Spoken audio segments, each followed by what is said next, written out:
Ayaz and I are going to talk about technology trends, but I'm going to really do it from an enterprise view. A lot of times when I speak, as I do very often, to CIOs and IT management, the question that comes up is not necessarily where is the technology going, but what is the impact going to be on the enterprise? What do I need to do if I'm the CIO of an organization to be prepared to understand what the impact of that technology is going to be on me and the job that I have to do?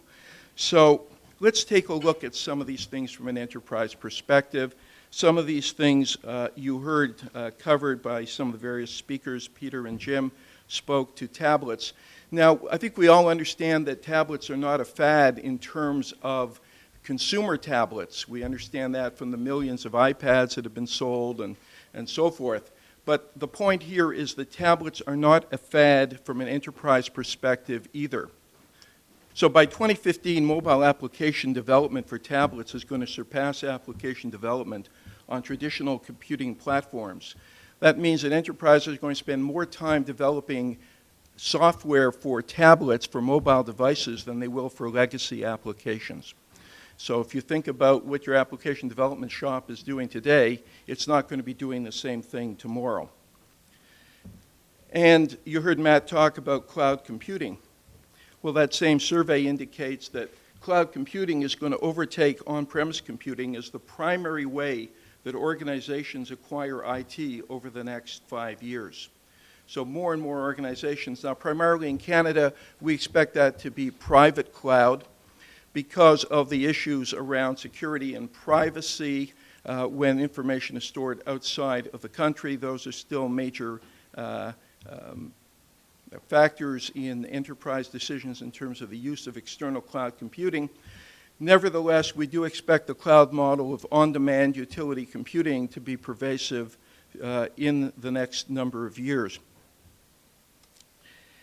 The other thing we want to point to is a skills shortage. As more and more of the baby boomers exit the workplace, they take their institutional memory with them.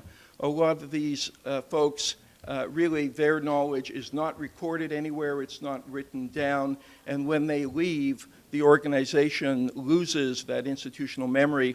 One of the large telecommunications companies, talking to their CIO a number of months ago, said to me there are only 12 of over 1,000 people in their IT department that have historical knowledge and understand some of the intricacies of how their actual core applications work. Now, as corporations increase their focus on the impact of social media and focus on the buying decision, we see more and more organizations who are looking to hire somebody as an executive with the title of digital strategist. Somebody who can understand not just the technology, but how to apply that technology to the phenomena of social commerce. So again, from an enterprise point of view, we're not worried about the blogging, and we're not worried about restricting the access to Facebook during working hours. I mean, we figured all of that out. What we haven't quite figured out is how to optimize social media for social commerce, and I'll talk a little bit later about some of those different products. And I think internet usage is another trend that we need to understand from an enterprise perspective. The growth in internet usage, which is driven by broadband access, Matt was talking about Australia. I was in Australia for a number of months last year. In Australia, the government is spending over $50 billion to put in a national broadband network, 100 megabit service to everybody in Australia. So we're seeing more and more broadband usage. And of course, we're seeing more and more high-definition multimedia. Consider, for example, that you today have a website. How many of you host your own website on your own facilities? Do any of you still do that? How many of you ensure that wherever you do host it, that hosting facility has internet facilities that its backbone is available from multiple organizations and companies as part of your RFP requirements? Because if they're hosting with a single carrier and that carrier runs out of backbone, that's going to impact response time to your website. So over the next number of years, we'll have to be very careful in terms of what's going to happen to that internet backbone. Let's go back to tablets for a moment. I want to understand the impact of tablets on the enterprise. Questions I'm very often asked: does the device present a security problem? The answer is yes, but unfortunately, security will no longer be an excuse. Over the last number of years, I go into many, many organizations. I say, do you have wireless? They'd say, no, we don't have wireless. It's a security problem. I go into those same organizations today. Not only do they have wireless, but the senior executive team have got iPads, and they all connect to their corporate applications via iPads. Ottawa Hospital, just adding another 1,000 iPads. Okay, and this is healthcare where security is a primary consideration. What about the types of applications that are going to be developed? These are fundamentally different apps. They're basically smart applications, and by that we mean they're fully integrated, they're personalized, they're location aware. If you've looked at the demos, for example, on the Android 3.0 Honeycomb platform, what you'll see is somebody open their email, there's an invitation to go to dinner at such and such a restaurant at such and such a time. They point to the invitation, they drag it and drop it on the calendar, and the calendar entry is automatically made. They drag that to their Google Maps gadget, and automatically they get directions to the restaurant. These types of context-sensitive applications are the types of applications that are going to be developed for mobile. The problem is most enterprises don't have those particular skills. And of course, we can always fall back on thin client, the Citrix receiver type of applications, but we're going to see more and more of an emphasis on smart apps. And then the problem is, what device do I select in the enterprise? There's lots of different devices. And what operating system should I support?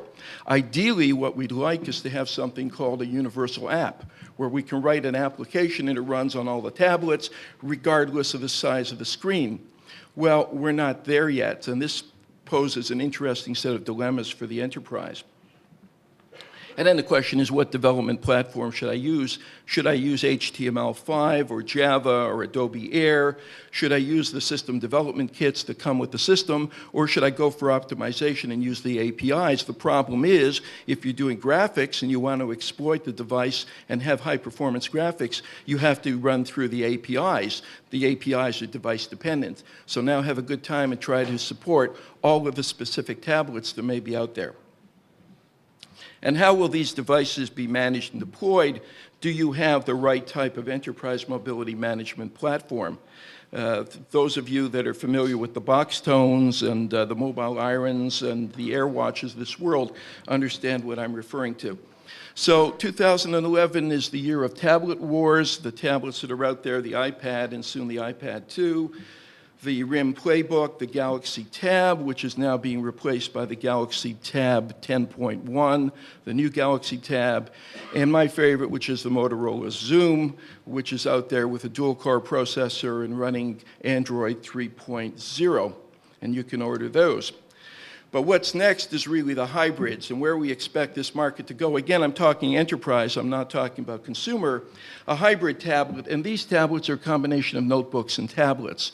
So in essence, for those of you that haven't seen them, the tablet goes into a little docking station. When you dock it, it becomes a Windows 7 notebook. When you pull it out, you have an Android or some other operating system device, and it becomes a tablet. And if you want to understand where this technology is going, all you need to do is look at the latest processor from ARM. That is the Cortex A15 multi-processing core processor. The thing about this is it has hardware virtualization support. So we're not talking about running VMware on a tablet, but we are talking about virtualizing the tablet to the extent where you heard from an earlier speaker about the problem with taking your tablet home and having your kids put their viruses on it. Well, this is basically what's coming, is a dual personality tablet, where the tablet can be either run as an enterprise tablet or a home tablet in a completely virtualized environment.